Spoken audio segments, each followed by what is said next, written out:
Well, the day before, another Birmingham mother was killed. Police say 21-year-old Anaya Nowden is accused of shooting a 36-year-old mother, Justina Wallace, in front of her children. Police tell us that both women have a child with the same man. Investigators believe the two were arguing when Wallace was shot. She died at a nearby hospital. Nowden, meanwhile, will remain in jail without bond. She is now charged with capital murder. The gun trembled slightly in her hand. Behind the barrel stood 21-year-old Anaya Nowden, her own pregnancy showing beneath her shirt. In front of her, Justina Wallace, 36, clutching her toddler daughter Sky against her chest. Two pregnant women, 5 children already between them, one man connecting them all. At a social media post that captured the moment before everything changed forever. July 7, 2023, Birmingham, Alabama. The summer heat hung heavy in the air as neighbors heard raised voices from the apartment complex on 17th Avenue North. What began as heated words would end with emergency sirens, flashing lights, and a birthday party that would take place without the guest of honor's mother. "No one has won," Shamari Cook would later say, her voice breaking as she spoke about her sister.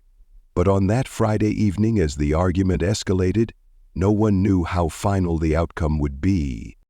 What drives someone to cross that line? What words were exchanged in those final moments? And why did no one intervene when the warning signs appeared online for all to see? The 911 call came in just before 7 p.m. Officers rushed to the scene, finding a woman unresponsive, a bullet wound to her head. 2 young boys stood nearby, frozen in shock. A toddler girl, confused and crying, had been in her mother's arms when the shot was fired. How could you possibly walk through children with a gun and point it to another person holding a child? Cook would later ask a question with no satisfying answer. As paramedics fought to save Justina Wallace's life, investigators pieced together what happened. The connection between the 2 women wasn't hard to find. Both had children with the same man. Both were currently pregnant. Both were caught in a triangle that had turned deadly. What happened in the 24 hours after the shooting would shock even veteran Birmingham detectives. As Wallace fought for her life in UAB Hospital, social media exploded with evidence, photos and videos showing Nowden pointing the gun at Wallace while she held her daughter. Digital breadcrumbs leading directly to a capital murder charge. But there was something else. Something that would turn this already tragic case into something even more heartbreaking. 2 days after the shooting, as Justina Wallace's body lay in the morgue, her friends gathered with balloons, cake, and presents. Sky Moore was turning 2 years old, and her mother had planned a celebration. 5 children left without their mother, a 6th who would never take a breath. A community left wondering how this could happen and who would be next. Drop in the comments right now if you've ever seen a relationship triangle turn dangerous and what happened next. Because this story is about to take you places you won't believe, even though every word of it is true. Let's talk about Justina Wallace, 36 years old, tax consultant, mother of 5 with another on the way. A woman who moved from Florida to Alabama to attend Miles College and never left. She had just re-enrolled for the fall semester, chasing a business management degree with dreams of opening her own boutique. She was outgoing, she was loud, James Lockhart said, his voice catching. "We talked on the phone every day, all day. I just wanted to talk to her all day." Lockhart wasn't the only one drawn to Justina's magnetic personality. Glamorous Mullen met her just 2 years ago, but the connection was instant. "I just gravitated to her. She was a sweet girl. She was like my own sister." Her social media pages told the story of a woman who lived for her children. Photos of birthday parties, school events, and everyday moments filled her timeline. Through children, 2 kids with a gun and pointed to another person that's holding the child. That's sad. That's really sad. So, I mean, I just don't know what could have possibly driven her to that point. I understand people have breaking points, but not to the point where you want to end someone's life, because Once they're dead, they're dead. Her sister Shamari Cook explained. She was doing good, and I just hate that she won't be here to see her kids grow up. Then there's Ania Nowden, 21 years old, 8 months pregnant when she allegedly pulled the trigger, now sitting in Jefferson County Jail facing capital murder charges, the most serious homicide charge in Alabama. What we know about Nowden comes mostly from court documents and police reports. Her attorney, Erskine Mathis, filed an emergency bond motion citing her pregnancy complications, high blood pressure and preeclampsia so severe she had to be taken to the hospital 3 days after her arrest. The judge denied the request. She remains behind bars. Between these two women stands a man whose name doesn't appear in police statements or news reports, the father who connected them. The man who had children with both Justina and Anaya. The invisible center of a deadly triangle. We don't know what role he played in the conflict. We don't know where he was when the shooting happened. We don't know if he tried to mediate the growing tension between the mothers of his children. What we do know is that his absence from the narrative speaks volumes. And then there are the children. 5 kids who went to bed with a mother on July 7th and woke up without one on July 8th. The oldest, watching their family structure collapse. The youngest, turning 2 years old just days after being in her mother's arms when the fatal shot was fired. The children are struggling with their mom's death. Even Sky, as young as she is, Mullen said. She's now caring for Wallace's children, stepping into a role she never expected to fill. Angel Weatherspoon and Charkelia Parker organized Sky's birthday party despite the tragedy, or perhaps because of it. Justina did everything big and we're just trying to keep that going, Parker explained. She was a great mom. She had it rough, but she did a great job as a mom. Her kids, all of them, loved her. These friends form a support network trying to hold together the fragments of a shattered family. To know her was to love her, Parker said of Justina. She was her own person. She didn't follow the crowd. No matter what, she was always herself. But there's another player in this tragedy, one that changed everything. Social media. The digital witness that captured what happened before the gun went off. Photos and videos posted online showed Nowden pointing a gun directly at Wallace, who was holding little Sky in her arms.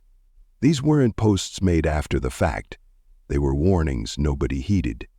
Digital evidence of what was about to happen, broadcast for anyone to see, yet somehow unstoppable. Police found these posts during their investigation. They became crucial evidence leading to the capital murder charge, specified as capital because Wallace was killed in the presence of her children. The social media posts raised disturbing questions. Who saw these threats in real time? Did anyone try to intervene? How many digital red flags were flying before the physical trigger was pulled? It definitely doesn't feel right, Mullen said, trying to process not just the loss of her friend but the public nature of the threat that preceded it. As Birmingham police officers responded to the apartment complex that Friday evening, they couldn't have known how thoroughly documented this crime would be. They couldn't have known that the evidence was already online, waiting to be found. They couldn't have known that the final moments of Justina Wallace's life had been forecast in posts and pictures for anyone paying attention to see. And that's the first major twist in this case. The murder wasn't just captured after it happened, it was telegraphed before the trigger was ever pulled. July 7, 2023, the temperature in Birmingham hit 91 degrees that Friday. In the Norwood neighborhood, residents of the apartment complex on 17th Avenue North were winding down their week, some firing up grills for dinner, others settling in for the evening. Just before 7 p.m., the normal Friday sounds were interrupted. 2 women's voices getting louder, accusations flying, threats escalating.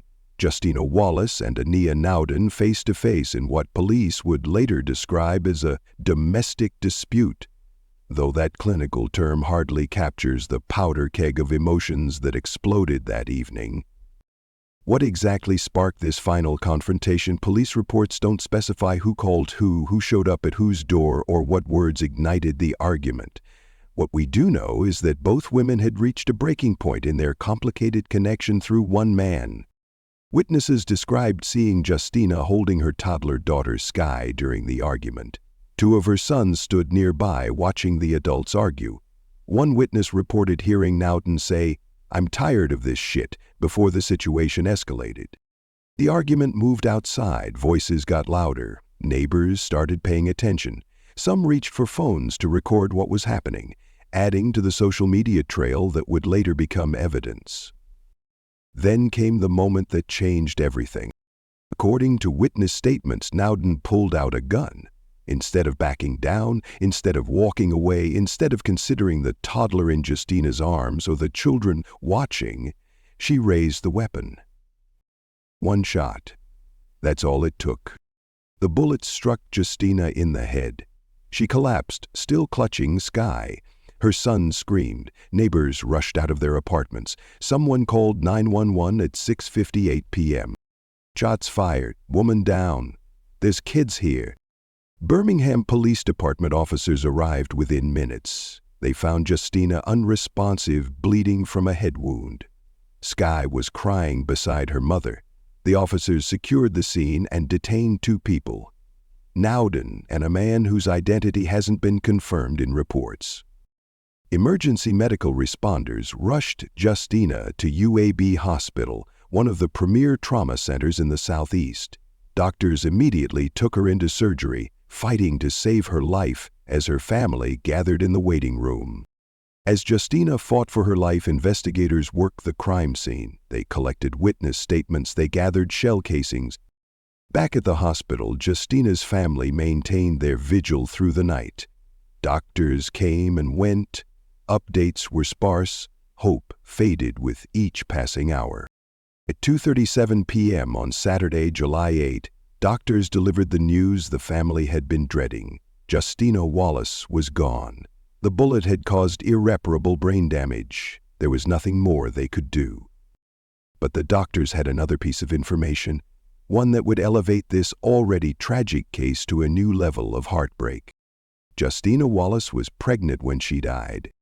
"We lost Justina, and we also lost another life that she was carrying," Cook said, her voice breaking.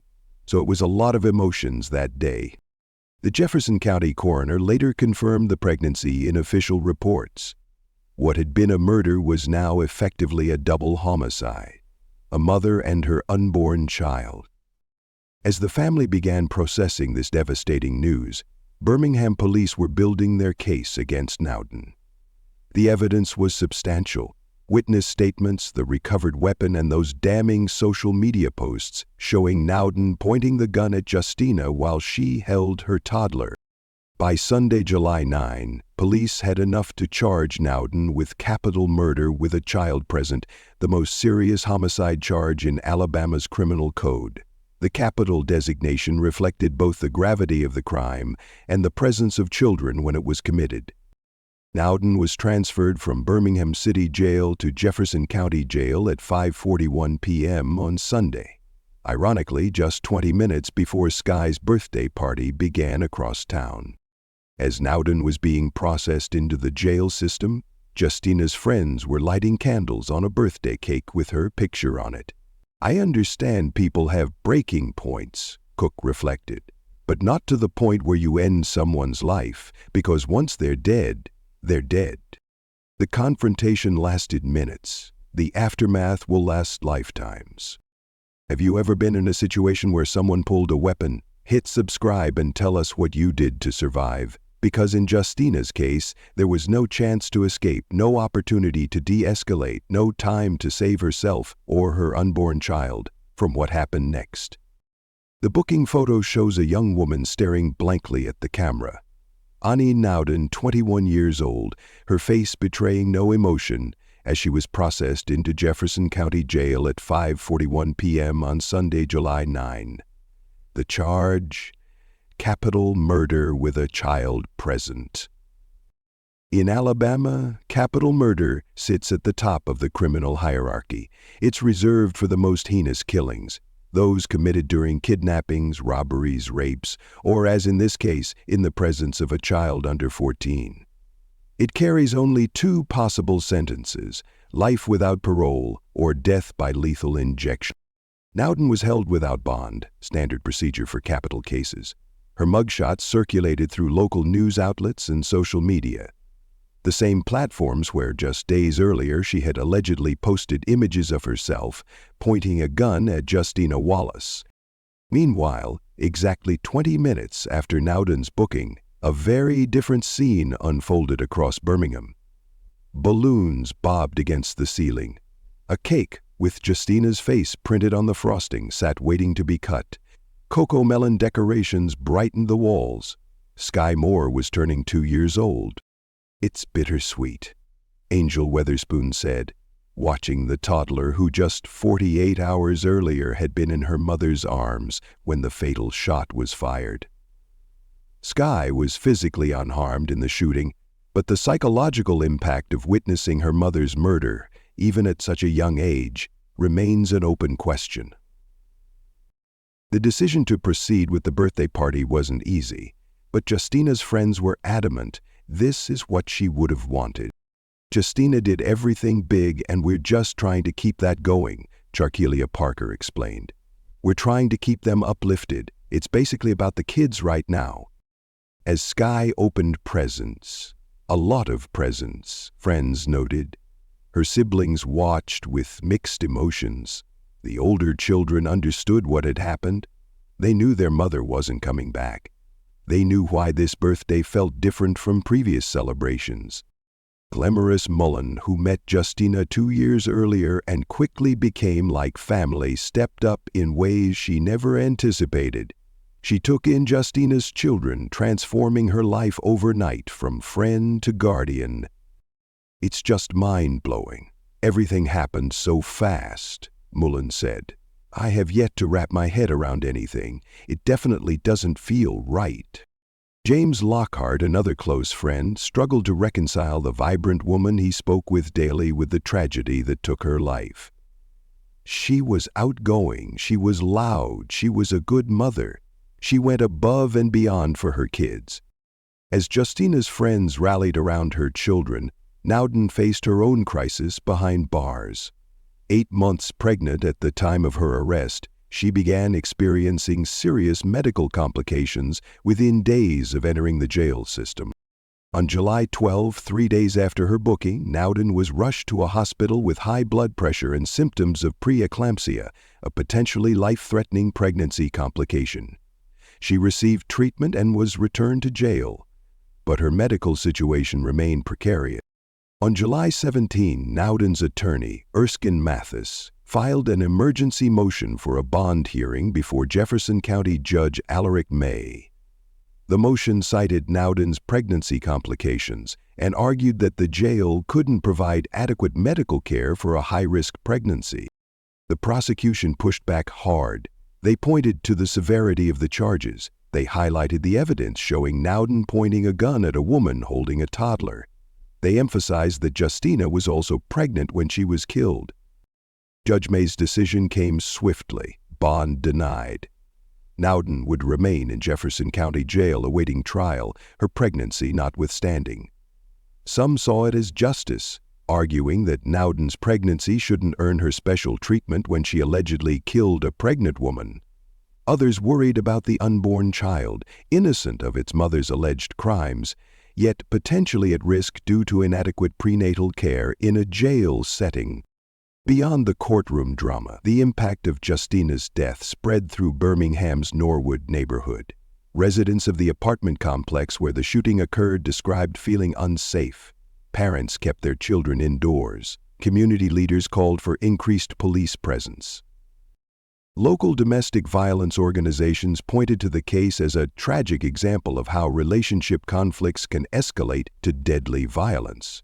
They highlighted the warning signs, the social media posts showing a gun, the shared relationship creating tension, the previous arguments that neighbors had overheard. Churches in the area held prayer vigils for Justina's children. School counselors prepared to support her school-age kids when classes resumed. Social workers checked in on the family now caring for 5 suddenly motherless children. For Shamari Cook, Justina's sister, the aftermath brought a whirlwind of practical concerns alongside her grief. There were funeral arrangements to make. There were Justina's personal effects to collect. There were her children's immediate and long-term needs to consider. She was all about doing better for her kids, working every day trying to make a meaningful life between her and her kids, Cook said. She was doing good, and I just hate that she won't be here to see her kids grow up. The funeral service held the following week drew hundreds of mourners. Friends shared stories of Justina's generosity, her loud laugh, her dedication to her children. Photos of her smiling face decorated the church. Her children sat in the front row, the older ones understanding the finality of the occasion, the younger ones, including Sky, too young to fully comprehend their loss. As July turned to August, the case against Nowden moved through the legal system. Preliminary hearings were scheduled, evidence was processed, witness statements were taken. The wheels of justice turned slowly, as they often do in capital cases. And then came another twist. Despite the emergency medical intervention earlier in her incarceration, despite her attorney's warnings about inadequate prenatal care, despite the high-risk nature of her pregnancy, Nowden remained in Jefferson County Jail as her due date approached. The court had made its position clear. The severity of allegedly killing a pregnant mother in front of her children outweighed concerns about Nowden's own pregnancy. 2 expectant mothers had entered this conflict. Only one pregnancy would result in a live birth, and it would happen behind bars. The facts of what happened on July 7, 2023 are clear. The bullet trajectory, the witness statements, the social media evidence, they all tell the same story. But the question that haunts everyone connected to this case isn't what happened, but why. What drives someone to shoot a pregnant woman holding a child? This question burns in Shamari Cook's mind as she tries to make sense of her sister's murder. How could you possibly walk through children with a gun and point it to another person holding a child, she asked, her voice a mixture of grief and disbelief. That's sad, I don't know what could have triggered her to that point. Psychologists who study domestic violence point to a complex web of factors that can push conflicts to deadly extremes. Jealousy, territory, perceived disrespect, the primal instinct to protect one's position in a relationship. But these clinical explanations offer little comfort to a family left with 5 motherless children. The relationship triangle at the center of this case, Justina, Ania, and the unnamed father of their children, created a powder keg of emotions.